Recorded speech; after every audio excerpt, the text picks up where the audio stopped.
was about 12 probably, when my mother was asking me to carry a corpse of a dead baby in my hands, to slowly walking together with the mourners from the house of the family to a cemetery in our village.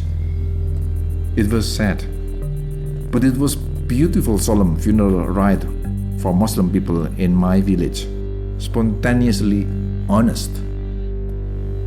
Most women from my mother's age wearing their kain batik, batik fabric under their black kabaya, while my entire body together with poor dead baby, except my head, was fully covered by a fresh new design of batik fabric. I still recognize a smell of a burnt wax, very good, mixed with blended strong smells of trio flowers of kananga, jasmine and roses. Processions to the cemetery was beautiful, a lot of colorful umbrellas moving along the village paths. A middle-aged man, tall and big, covering me with an artistic paper umbrella during procession. No feeling of anxiety or horrified. Only a few family members shed a tear.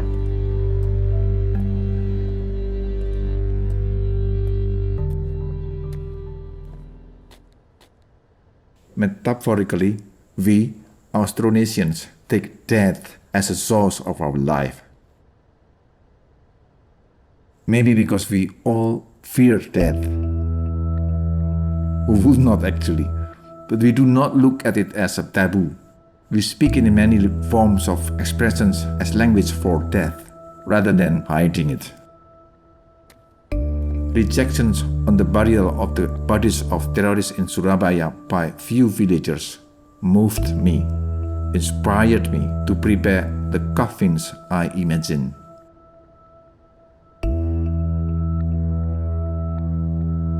This was a reason for early approaches on the series of Mono Human Being, where my first productions of 6 coffins in cocoon's form I called Empty Signifier number 13.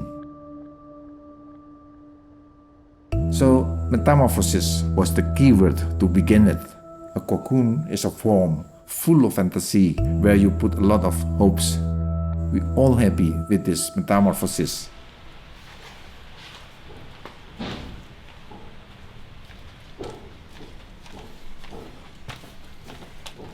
As an artist living in Indonesia, it has never been too late to learn and unlearn from its cultural condition of post-coloniality.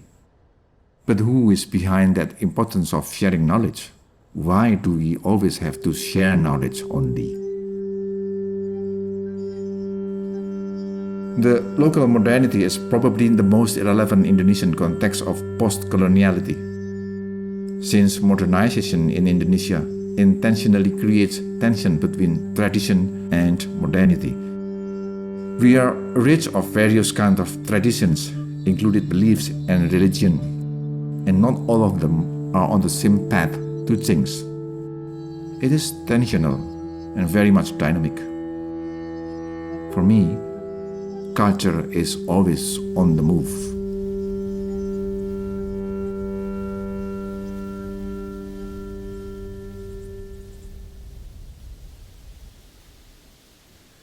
Let me show you my hairpiece as one of my fond objects in my work.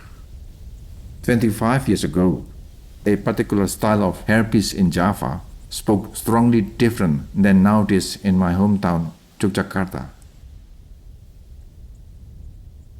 It speaks also different when you put in another culture context of a different geographical area. It is almost tricky, but it is not. When you intensively stick to exploring all representation through one single object, you seem to be less active in terms of producing something. No matter how you try to always be critical in giving new meaning on that particular existing product. But when you feel you are not moving far than repeating the idea of iconization.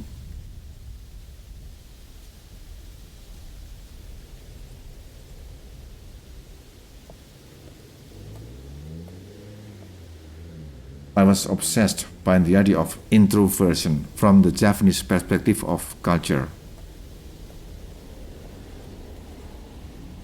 I thought that by working on konde, these particular Japanese hairpieces will speak up.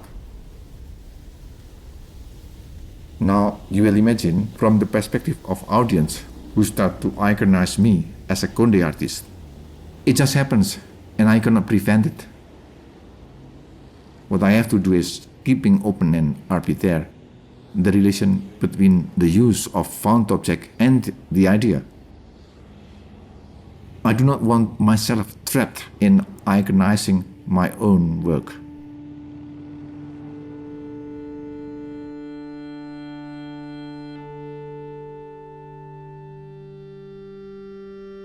My admiration on the local craft is the idea of survival sustainability that is embodied within the scene of local craft. In an early stadium of most craft as an activity, from the perspective of my personal observation, it is very much to do with a kind of alternative solution of what you can do with a leftover material, often involving the idea of recycling. It also supports the notion of learning and unlearning of the making something. However, the ability to summon the life force and creativity sustains desire is something that I am trying to show you here. I do not have an intention to only sharpen my individual skill. Before I end up this speech, I would love to leave a trial of how I myself looking at the relation between my personal interest and the global world of globalization. The fact is that I do not want to be an iconic artist. That is for sure. I do care of my practicing myself as artist because that is my life. I'm enjoying my life and doing a lot of art and art activism. These two things seem to be an interesting blending by nature, although my concerns is always alert how to separate these two and post them countering to each other. This is importantly necessary for me. Lots of art projects I did radiate this ambiguity.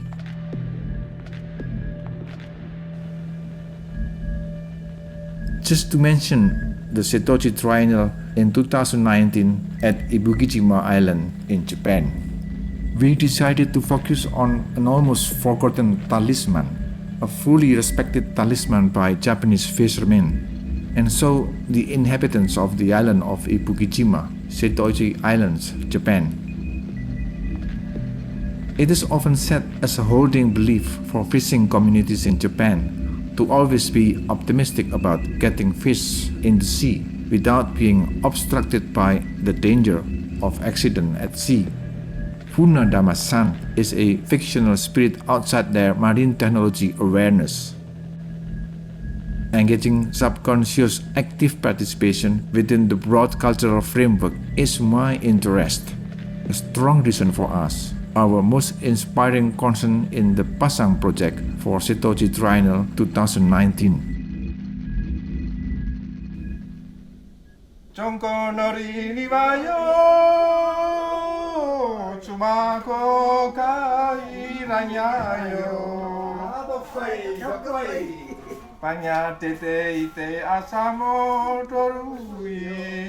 We then included another element of forgotten subconscious expressions related to this belief. It is a fisherman hymn that older generation who are still living cannot sing it anymore. The echo of this old hymn is slowly drowned out by the roar of the modern ship's engines.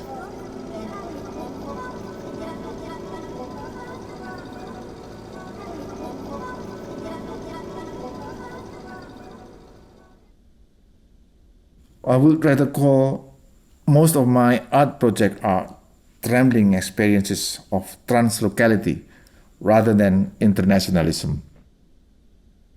Internationalism has never been my interest. To speak it up in artworks, it often stays as number two crucial issues to discuss about among the art activists.